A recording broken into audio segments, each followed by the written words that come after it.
దేవుని పరిశుద్ధ నామానికి మహిమ కలుగునుగాక. ఈ మధ్యాహ్న కాల సమయంలో ప్రభు సన్నిధిలో మనందరం కూడి చేరి ప్రభు నామాన్ని స్తుతించడానికి, దేవుని నామాన్ని మహిమపరచడానికి దేవుడు మనకి ఇచ్చినటువంటి ఈ గొప్ప సదవకాశాన్ని బట్టి మనందరం కూడా ప్రభుని స్తుతించవలసిన వారంగా మనం ఉన్నాం. హల్లెలూయా. కొద్ది నిమిషాలు దేవుని వాక్యంలో నుండి కొద్ది మాటలు మనం ఆలకించుదాం. పరిశుద్ధ దేవుని లేఖనములో నుంచి రాజుల రెండవ గ్రంథము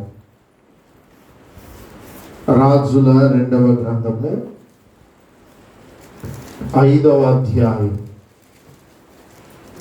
రాజుల 2వ గ్రంథము 5వ అధ్యాయము మొదటి వచనాన్ని అలాగే చివరి వచనాన్ని మనం చదువుకుందాం. రాజుల 2వ గ్రంథము 5వ అధ్యాయము మొదటి వచనం అలాగే చివరి వచనాన్ని చదువుకుందాం. బైబిల్ గ్రంథంలో 310వ పేజీలో ఉంటాయి. 310వ పేజీలో ఉంటుంది. వాక్యాన్ని మనం తీద్దాం. వాక్యాన్ని చదవడానికి, ధ్యానం చేయడానికి ప్రయత్నం చేద్దాం. శ్రద్ధగా దేవుని మాటలు మనము ఆలకించుదాం. హల్లెలూయా, హల్లెలూయా. ఈ మధ్యాహ్నం పరిశుద్ధాత్మ దేవుడు మనందరితో మాట్లాడును గాక. ఆమేన్. హల్లెలూయా. పరిశుద్ధ దేవుని లేఖనంలో నుండి రాజుల 2వ గ్రంథము 5వ అధ్యాయము మొదటి వచనాన్ని చదువుకుందాం. చదవండి. సిరియా రాజు సైన్యాధిపతి అయిన నయమాను ఒక మనుషుడుండెను. అతని చేత యెహోవాయే సిరియా దేశములకు జయము కలుగజేసి ఉండెను గనుక అతడు తన యజమానుని దృష్టికి గనుడై దయ పొందినవాడు ఆయను. అతడు మహాపరాక్రమము కలిగిన గాని అతడు కుష్ఠురోగి. హల్లెలూయా, హల్లెలూయా. పరిశుద్ధాత్మ దేవుడు ఈ వాక్యాన్ని మనందరికీ అర్థమయ్యే రీతిలో బోధించును గాక. ఆమేన్. చివరి వచనాన్ని కూడా చదవండి. చివరి వచనం. కాబట్టి నయమానునకు కలిగిన కుష్టి నీకును నీ సంతతికిని సదా సర్వకాలము అంటియుండును అని చెప్పగా వాడు మంచు వలె తెల్లనైన కుష్టు కలిగి ఎలీషా ఎదుట నుండి బయటకు వెళ్ళెను. దేవుడి వాక్యాన్ని మనందరికీ అర్థమయ్యే రీతిలో బోధించును గాక. ఆమేన్. హల్లెలూయా. పరిశుద్ధ దేవుని లేఖనంలో నుండి రాజుల 2వ గ్రంథము 5వ అధ్యాయాన్ని చదివాం. ఈ రాజుల 2వ గ్రంథము 5వ అధ్యాయంలో ఇద్దరు వ్యక్తులను మనం గమనిస్తూ ఉన్నాం. మొట్టమొదటి వ్యక్తి దేవుణ్ణి ఎరుగినటువంటి నయమాను. ఎవరండి? దేవుణ్ణి ఎరుగని నయమాను. ఇంకొక వ్యక్తి దేవుణ్ణి తెలిసినటువంటి ప్రవక్త దగ్గర పరిచర్య చేస్తున్నటువంటి ప్రవక్త దగ్గర ఉండి పరిచర్య చేస్తున్నటువంటి గెహాజీ. చెప్పండి. మొట్టమొదటి వ్యక్తి నయమాను, రెండో వ్యక్తి గెహాజీ. చెప్పాలి, అందరూ చెప్పండి. మొట్టమొదటి వ్యక్తి నయమాను, రెండో వ్యక్తి గెహాజీ. నయమాను గురించి దేవుని వాక్యం ఏం చెబుతుందో తెలుసా? నయమాను గురించి పరిశుద్ధ లేఖనంలో యేసు ప్రభువు వారు ఏమని చెప్పారో తెలుసా? పిల్లరా, లూకా సువార్త 4వ అధ్యాయము 27వ వచనాన్ని చదివితే, లూకా సువార్త 4వ అధ్యాయము 27వ వచనాన్ని కనుక మనము చదివితే దేవుని వాక్యం మాట్లాడుతుంది. మరియు ప్రవక్త అయిన ఎలీషా కాలమందున, ప్రవక్త అయిన ఎలీషా కాలమందున ఇశ్రాయేలీలలో అనేక మంది కుష్ఠరోగులు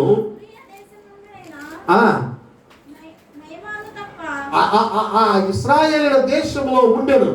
కానీ సిరియా రాజు దగ్గర ఉన్నటువంటి ఆ నయమాను తప్ప మరి ఎవడును కూడా శుద్ధి కాలేదు అని క్రీస్తు నిశ్చయముగా చెప్పుచున్నాను అని యేసు ప్రభు చెప్పాడు. వింటున్నారా? వింటున్నారా? వింటున్నారా? ప్రియులారా, మనం చదువుకున్న దేవుని లేఖనములో ఒక అన్యుడు, దేవుణ్ణి ఎరిగినటువంటి వ్యక్తి, సిరియా రాజు దగ్గర పనిచేస్తున్నటువంటి, సిరియా రాజు సైన్యాధిపతి అయినటువంటి నయమాను అనబడినటువంటి వ్యక్తి ఉన్నాడంట. ఆ వ్యక్తికి ఏం జరిగింది అని అంటే దేవుని వాక్యం సెలవిస్తుంది. మనం చదువుకున్న దేవుని వాక్యం చెప్తుంది. చివరి మాటలు అంటాడు, అతను మహాపరాక్రమము కలిగినటువంటి వ్యక్తి, అతను చేత దేవుడే విజయాన్ని కలిగించాడు అని దేవుని వాక్యం సెలవిస్తుంది. కానీ అతనికి ఒక రోగం ఉంది.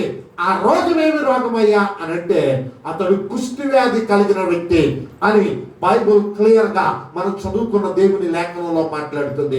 ఏ రోగం అంట? చెప్పండి. ఏ రోగం అంట? కుష్టి రోగం. వింటున్నారా? ఏ రోగం అంట? కుష్టి రోగం. ఇప్పుడు యేసు ప్రభు వారు లూకా సువార్తలోనికి వచ్చేసరికి 4వ అధ్యాయంలో మనం చదువుకున్న దేవుని వాక్యంలో 27వ వచనంలో యేసు ప్రభు మాట్లాడుతూ, యేసు ప్రభు చెబుతూ అంటున్నాడు కదా, ఇదిగో ఆ దినాల్లో చాలా మంది కుష్ఠరోగులు ఉన్నారు. ఆ దినాల్లో చాలా మంది కుష్టి వ్యాధి బారిన పడ్డ వాళ్ళు ఉన్నారు. కానీ వాళ్ళందరిలో ఇదిగో ఒక్క నయమాను తప్ప బాగుపడ్డవాడు ఎవడు లేడని చెబుతుంది. హల్లెలూయ. అంతేనా? నేనేమన్నా తప్పు చెప్పాను? అంతేనా? యేసు ప్రభు చెప్పిన మాటే కదా. యేసు ప్రభు చెప్పిన మాటేనా? ఏమని చెప్పాడు? ఒక్క నయమాను తప్ప ఇంకెవడో బాగుపడ్డా. ఏమయ్యా నయమాను, నువ్వెందుకు బాగుపడ్డావు?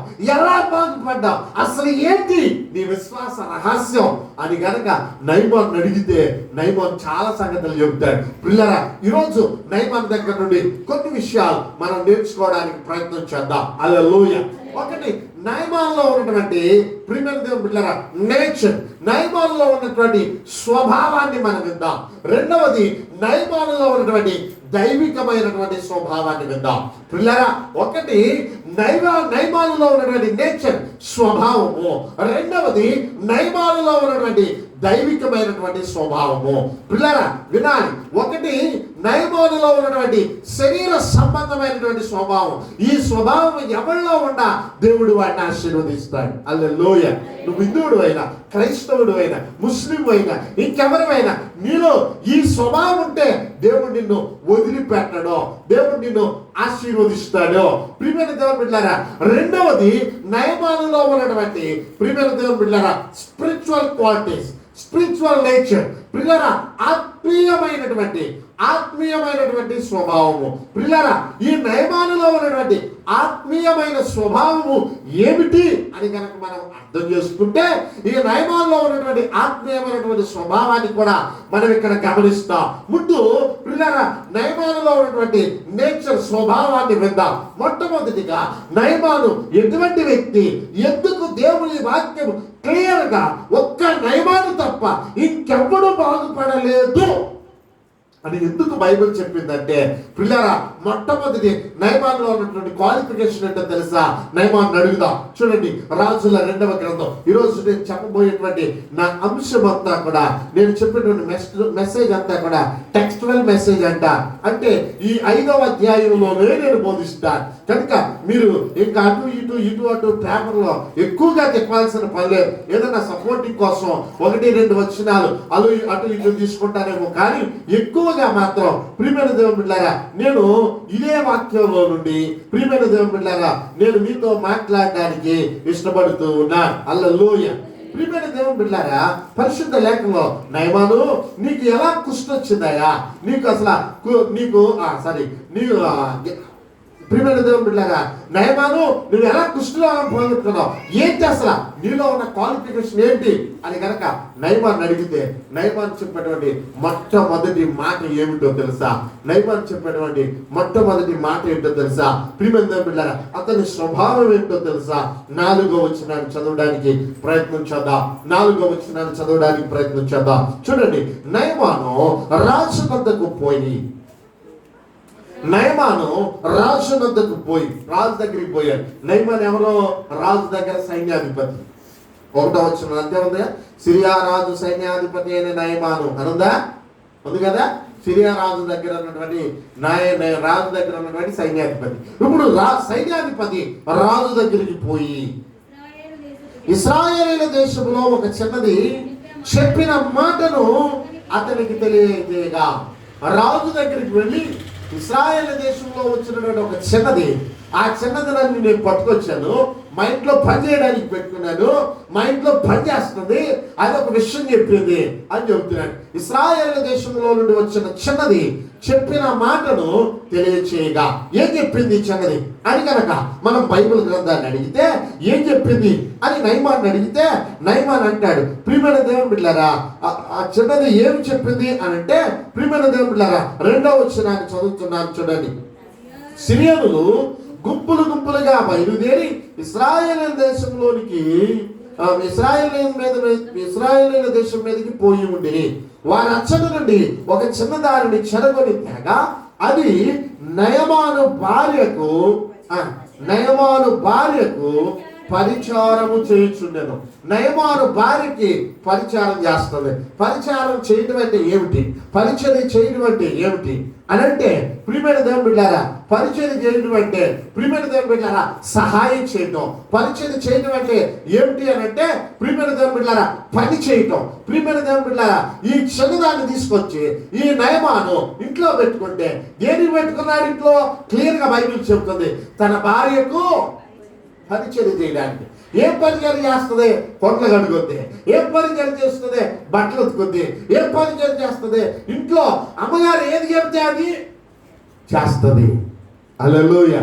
ఒకరోజు ఈ చిన్నదంట ఒకరోజు తన యొక్క యజమానుని చూసింది. అమ్మగారిని ఎప్పుడు చూస్తూనే ఉంది, కానీ అయ్యగారిని చూసింది ఒకరోజు. ప్రియమైన దేవుని బిడ్డలారా, ఇక ఆమె మాట్లాడుతూ మొదలు పెట్టింది. 3వ వచనం, అది అంటే ఆ చిన్నది, అది షోమ్రోనులో ఉన్న ప్రవక్త దగ్గర నా ఏలిన వాడు ఉండవలనని నేను ఒక విషయం కోరుకుంటాను. అమ్మగారు, నేను ఒక విషయాన్ని కోరుకుంటున్నాను. ఏం కోరుకుంటున్నావు అని అంటే, ఈ వంటది షోమ్రోను, ఇశ్రాయేల్ దేశం అని చెప్పరా. షోమ్రోను ఒక పట్టణం, ఇశ్రాయేల్ దేశంలో ఒక ఊరు. ఆ ఊరిలో ఉన్నటువంటి షోమ్రోనులో ఉన్నటువంటి ఒక ప్రవక్త దగ్గర నా ఏలిన వాడు ఉండవలనని నేనెంతో కోరుచున్నాను. అతడు నా ఏలిన వానికి కలిగిన కుష్టు రోగము బాగు చేయనని తన యజమాని దానితో చెప్పాను. పిల్లరా, నువ్వేమి చెప్తుందో తెలుసా? అయ్యా, నేను అమ్మగారు, మన యజమానుడు, ఇదిగో నీ భర్త ఇతను కుష్టు వ్యాధి కలిగి ఉన్నాడు. నేను గమనించాను. ఇశ్రాయేలు దేశంలో కాదు, షోమ్రోను అనబడినటువంటి ఒక పట్టణంలో ఒక ప్రవక్త ఉన్నాడు, ఒక దైవజనుడు ఉన్నాడు. ఆ దైవజనుడి దగ్గరికి గనక నా ఏలిన వాడైనటువంటి ప్రవక్త వెళితే, నా ఏలిన వాడైనటువంటి నా యజమానుడు వెళితే, అతని దగ్గరికి వెళితే నా యజమానుడు బాగుపడతాడు అని చెప్పింది. స్తోత్రం కలుగునుగా. ఎక్కడికి వెళ్ళమని చెప్పింది? ఏ ఊరు వెళ్ళమని చెప్పింది? చెప్పండి. ఏ ఊరు వెళ్ళమని చెప్పింది? బైబిల్ చదివాం కదా. ఏ ఊరు వెళ్ళమని చెప్పింది? చిన్నది చెప్పిన అడ్రస్ ఏంటి? షోమ్రోను. హల్లెలూయా.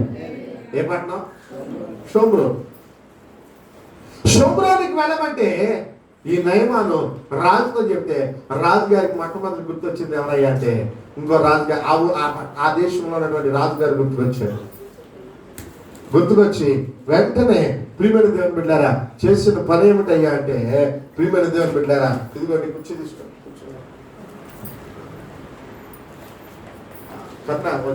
కూర్చోవాలి. కుర్చీలు బయట వేస్తే మిగిలిన కుర్చీలు 90% కూర్చోడు, ఆకపోతే బయట ఓకే. వచ్చిన వాళ్ళు బయట నుంచి కుర్చీ తెచ్చుకుని కూర్చుంటారు. దేవుడికి స్తోత్రం కలుగునుగా. హల్లెలూయా. ప్రియమైన దేవుని బిడ్డలారా, ఏం చెప్తున్నారు? షోమ్రోను అనబడినటువంటి పట్నం అడ్రస్ చెప్తే ఈ రాజుగారు ఎవరికి లెటర్ రాస్తున్నాడో తెలుసా? ప్రియమైన దేవుని బిడ్డలారా, రాజుగారి దగ్గరికి వెళ్ళగానే రాజుగారికి ఎవరు గుర్తొచ్చారంటే ఇజ్రాయేల్ దేశంలో ఉన్నటువంటి రాజు గుర్తుకొచ్చాడు.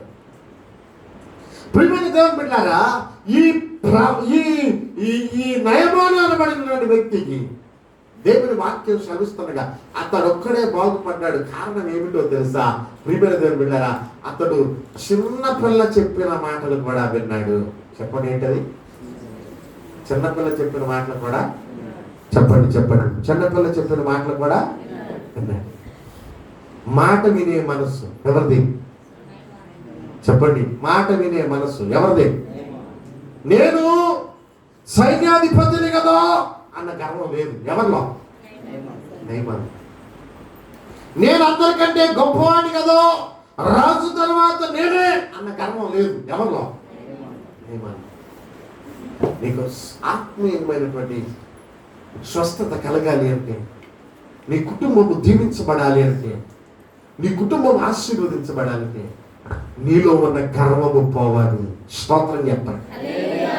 మాట వినే మనస్సు నీలోనికి రావాలి. దేవునికి స్తోత్రం. ఆత్మ సంగములతో చెప్పుచున్న మాటలు చెవి గలవాడు వినుడు గాక. చెవి గలవాడు వింటాడు, చెవి గలవాడు వినుడు గాక. బైబిల్ సెలవిస్తున్నాడు. యేసు ప్రభు చెబుతున్నటువంటి మాట, ఆత్మ సంఘములతో చెప్పే మాటలు ఎవరికైతే చెవులు ఉంటే వాళ్ళేమంటే చెవులేనాడు గ్రహించలేడు, చెవిలేనాడికి అర్థం కాదు దేవుని మాటలు. చెవిలేనాడికి తెలియదు దేవుని మాటలు. ప్రియమైన దేవుని పిల్లరా, దేవుని వాక్యం చెబుతుంది, దేవుని వాక్యం మాట్లాడుతుంది. ప్రియమైన దేవుని పిల్లరా, ఈ నయమాను చిన్నవాడు చెప్పిన మాట, చిన్నది చెప్పిన మాట. అంతేకాదు, ఇంకొక వాక్యాన్ని నేను మీతో చూపిస్తాను చూడండి. ప్రియమైన దేవుని పిల్లరా, నయమానికి కోపం వచ్చేసిందంట ప్రవక్త చెప్పిన మాటను బట్టి. ప్రవక్త వెళ్ళి యోర్దాను నదిలో 7 మార్లు మునగమన్నాడు. 7 మార్లు మునగమనగానే నయమానికి కోపం వచ్చేసిందంట. కోపం వచ్చేసి ఏంటి అసలు నేను నయమాన్లో నేనేంటి యోర్దాను నదిలో 7 సార్లు మునగడం ఏంటి అని అనుకున్నాడంట. 11వ వచనం. అందుకు నయమానుకు కోపము తెచ్చుకొని తిరిగిపోతున్నాడంట. ఆయన ఎందుకు వచ్చిన ప్రవృత్తి అన్ని అది పోతా ఉంటాడు. ప్రియమైన దేవుని బిడ్డలారా, అందులో ఉన్నటువంటి నయమాను దగ్గర పనిచేస్తున్నటువంటి ఆ పని వారిలో ఒకడు ప్రియమైన దేవుని బిడ్డలారా నయమానుతో మాట్లాడుతున్నాడు. 13వ వచనం. అయితే అతని దాసుల్లో ఒకడు వచ్చి, అంటే నయమాను దాసుల్లో ఒకడు వచ్చి, నాయనా ఆ ప్రవక్త ఏదైనా ఒక గొప్ప కార్యము చేయమని నీవు చేయకుందువా? అయితే స్నానము చేసి శుద్ధుడు కమ్మని మాట్లాడి ఆ మాట నీకు చెప్పిన మాట కంటే మేలే కదా. ఏమయ్యా, ఏమి గొప్ప కార్యం చేయమంటే చేసేవాడివి కదా, అది చెయ్యి ఇది చెయ్యి అంటే చేసేవాడివి కదా. కానీ అటువంటిది ఏమీ లేకుండా ఏం చెప్తున్నాడు? స్నానం చేసి శుద్ధుడు కమ్మన్నాడు. మరి శుద్ధుడు అవటానికి ఇబ్బంది ఏమి నీకు? ఒక పనివాడు చెప్పిన మాట కూడా విన్నాడు. ఎవరో చెప్పండి, ఎవరో? పని పిల్ల చెప్పిన మాట విన్నాడు, చిన్నది.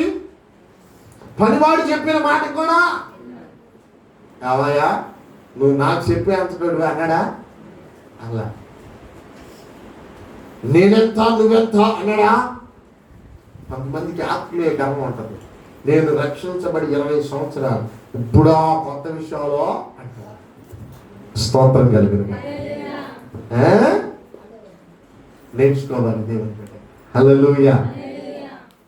ఒక గొప్ప స్కాలర్ ఇలా అన్నాడు, ప్రియమైన దేవుని బిడ్డారా, మనం బ్రతికి పుట్టిన దగ్గర నుంచి చచ్చిపోయే మనం కూడా మనం learners, we are lifetime learners అన్నాడు. చచ్చిపోయే వరకు ఏదో ఒకటి నేర్చుకుంటానే ఉంటాను. హల్లెలూయా. నేను 10 సంవత్సరాలు బైబిల్ మందిరానికి వచ్చి మొదలెట్టి బాప్తిజం తీసుకుని 20 సంవత్సరాలు అయింది. ఇక నాకు చెప్పేవాళ్ళు ఆత్మీయ గర్వం. స్తోత్రం కలిగిన ఎప్పుడు లేదు ఇప్పుడేంటంట అంటుంటారు కొంతమంది. కొత్త సంగతి ఏదని చెప్తే ఆత్మీయ గర్వం తగ్గాలి. నయమాను ఏమయ్యా నయమాను? బైబిల్ క్లియర్గా చెబుతుంది, యేసుక్రీస్తు చెప్పిన మాట ఏమన్నాడు? ఆ దినాల్లో చాలా మంది ఉన్నారు కానీ ఒక్క నయమాను తప్ప ఎవరు. ఎందుకయ్యా అంటే నయమాను దగ్గరికి వెళ్తే అంటాడు, నయమాను నేను తగ్గించుకోవడంలో నాకు నేనే సాటి. స్తోత్రం కలుగుతుంది. హల్లెలూయా, హల్లెలూయా. తను తాను తగ్గించుకుని వాడు హెచ్చింపబడు. తగ్గించుకోవడం తెలుసు. చిన్నది చెప్పినా వింటాడు, పనివాడు చెప్పినా వింటాడు, ఎవరు చెప్పినా వింటాడు, ఏ మాట చెప్పినా వింటాడు. మాటకు లోబడగలిగిన మనస్సు నయమాను మనస్సు. స్తోత్రం కలుగును కాక. హల్లెలూయా. నీ మాట వింటాను, నీకు లోబడతానయ్యా. నీ మాట వింటాను, నీకు లోబడతానయ్యా. వందనాలు వందనాలు యేసయ్యా, వందనాలు వందనాలు యేసయ్యా, వందనాలు వందనాలు యేసయ్యా, వందనాలు వందనాలు. నీ మాట వింటాను, నీకు లోబడతానయ్యా. నీ మాట వింటాను, నీకు లోబడతానయ్యా. వందనాలు వందనాలు యేసయ్యా, యేసయ్యా. వందనాలు వందనాలు కారణం.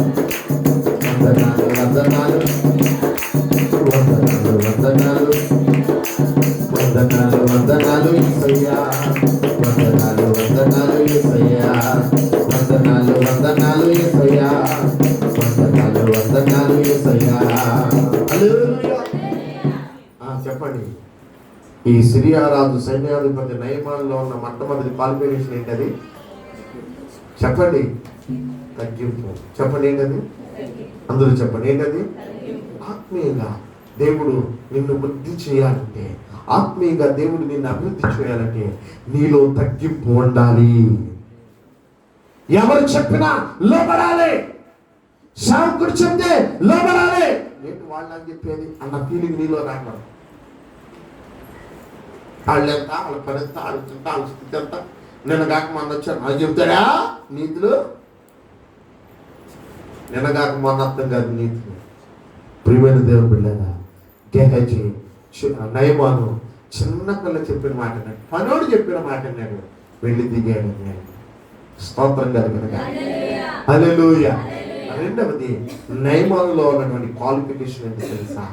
నయమానులో ఉన్నటువంటి క్వాలిఫికేషన్ ఏంటో తెలుసా? రెండవది, ప్రియమైన దేవుని బిడ్డలారా, కృతజ్ఞత కలిగిన మనస్సు. చెప్పండి ఏ మనస్సు? అందరూ చెప్పాలి. ఏ మనస్సు? అందరూ చెప్పండి ఏ మనస్సు? కృతజ్ఞత కలిగిన మనస్సు. అంటే తనకి ఎవరి వల్ల అయితే స్వస్థత కలిగిందో, తనకి ఎవరి వల్ల అయితే ఆరోగ్యం కలిగిందో, తనకి ఎవరి వల్ల అయితే స్వస్థత కలిగిందో, ఆ స్వస్థత కలిగినందుకు ఏదో ఒకటి ఇవ్వాలి. హల్లెలూయా, హల్లెలూయా. పిల్లరా, రాజుగారితో చెప్పాడు, రాజా నేను వెళ్తున్నాను, నా చిన్నది చెప్పింది, ఒక పని మనిషి చెప్పింది, వెళ్తున్నాను ఇజ్రాయేలు దేశానికి, షోమ్రోన్ అనే పట్టణానికి. అంటే రాజుగారు తాకీదు ఇచ్చి ముందే పంపించాడంట. చదువుతాను చూడండి, ఆ వాక్యాన్ని చదువుతున్నాను చూడండి పిల్లరా. 4వ వచనం చదివాం కదా, 4వ వచనం చదువుతాం. నయమాను రాజునందుకు పోయి ఇశ్రాయేలు దేశంలో ఉన్న చిన్నది చెప్పిన మాటలను ఆయనకి తెలియచేయగా, సిరియా రాజు నేను ఇశ్రాయేలు రాజునకు దూత చేత, ఎవరికో నువ్వు తీసుకెళ్ళ అవసరం, వేరే వాడు పంపిస్తా, దూత చేత పత్రికను పంపించదనని ఆజ్ఞయించను గనుక అతడు 20 మణుగుల వెండి, 1,20,000 రూపాయల బంగారము, వెండి బంగారం, 10 జతల బట్టలు తీసుకొని పోయి ఇశ్రాయేలీయుల రాజునకు పత్రికను అప్పగించను. కాబట్టి ఏం తీసుకెళ్తున్నాడు తెలుసా? కానుకలను తీసుకుని వెళుతున్నాడు. ప్రవక్తను చూడడానికి, ప్రవక్తను దర్శించడానికి వెళుతున్నటువంటి సైన్యాధిపతి అయినటువంటి నయమానుకు, ప్రియమైన దేవుని బిడ్డలారా, తగ్గింపు ఉంది, బాగానే ఉంది. తగ్గింపు జీవితం బాగానే ఉంది. మాటకు లోబడే మనసు బాగానే ఉంది. మందిరానికి వచ్చే మనసు బాగానే ఉంది. మాటకు లోబడ్డావు కాబట్టి మందిరానికి వచ్చావు. దేవుని మాట వింటున్నావు కాబట్టి మందిరానికి వచ్చావు, లేకపోతే మందిరానికి ఎందుకు వస్తావు? నీ ఇంటికి పడుకునే ఉంటావే. ప్రియమైన దేవుని బిడ్డలారా, బాగా ఉంది గెహాజీలో నయమాన్లో ఉన్నటువంటి రెండవ మనసు. ఏ మనసు? ఏ మనసు? ఇచ్చే మనసు. కృతజ్ఞత కానుకలు ఇస్తున్నాడు. తనకు స్వస్థత కలిగినందుకు కానుక ఇవ్వాలి అనుకున్నాడు. బాగానే ఉంది, కానుకలు కూడా ఇస్తున్నాడు. ప్రియమైన దేవుని బిడ్డలారా, చిన్నది చెప్పిన మాట విన్నాడు. ప్రియమైన దేవుని బిడ్డలారా, కానుకలు కూడా తీసుకుని బయలుదేరాడు. కానీ అక్కడికి వెళ్ళిన తర్వాత ప్రవక్త అన్నాడు, నువ్వు నా దగ్గరికి రావాల్సిన లేదు. స్తోత్రం కలుగును గాక. హల్లెలూయా, హల్లెలూయా. ప్రియమైన దేవుని బిడ్డలారా, ఈ 9వ వచనాన్ని చదువుతున్నాను చూడండి. 9వ వచనం. నయమాను గుర్రములతోనూ రథములతోనూ వచ్చి ఎలీషా ఇంటి ద్వారము ముందర నిలిచి ఉండగా, నయమాను ఆరాధించాలనుకున్నాడు, స్వస్థత కావాలనుకున్నాడు, తగ్గించుకున్నాడు, తాను తగ్గించుకున్నాడు. మనసే తగ్గింపు కలిగిన మనస్సు. ప్రియమైన దేవుని బిడ్డలారా, దేవునికి ఇచ్చే మనసు. కానుకలు కూడా పట్టుకున్నాడు, బంగారం పట్టుకున్నాడు, వెండి పట్టుకున్నాడు, వస్త్రాలు పట్టుకున్నాడు, అన్ని ఇవ్వాలనుకున్నాడు. బయలుదేరి ప్రియమైన దేవుని బిడ్డలారా, ఎలీషా ప్రవక్త యొక్క ఎక్కడ వచ్చినాడంట? గుమ్మం దగ్గరికి వెళ్ళిపోయాడు. హల్లెలూయా, హల్లెలూయా, హల్లెలూయా. మనం ఎవరంటే ఇంటికి వెళ్ళినప్పుడు, అసలు తెలియని వాళ్ళ ఇంటికి వెళ్ళినప్పుడు ఎక్కడి నుంచి పిలుస్తాం? ఎక్కడి నుంచి పిలుస్తాం?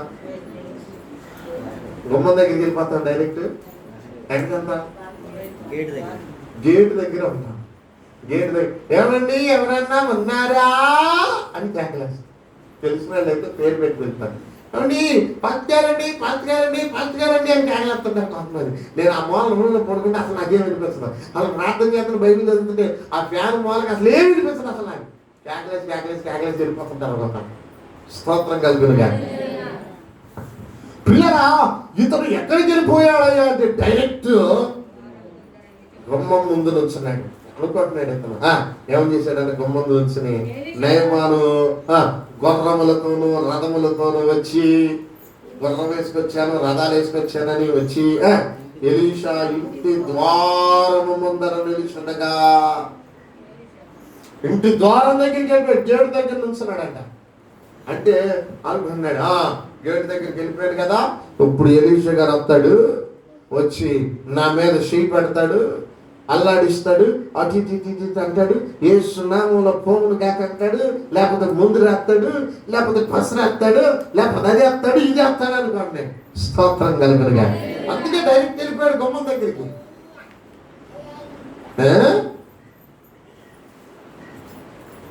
రోజు ఒక హాస్పిటల్ దగ్గరికి వెళ్ళా. డాక్టర్ గారు నాకు తెలుసు,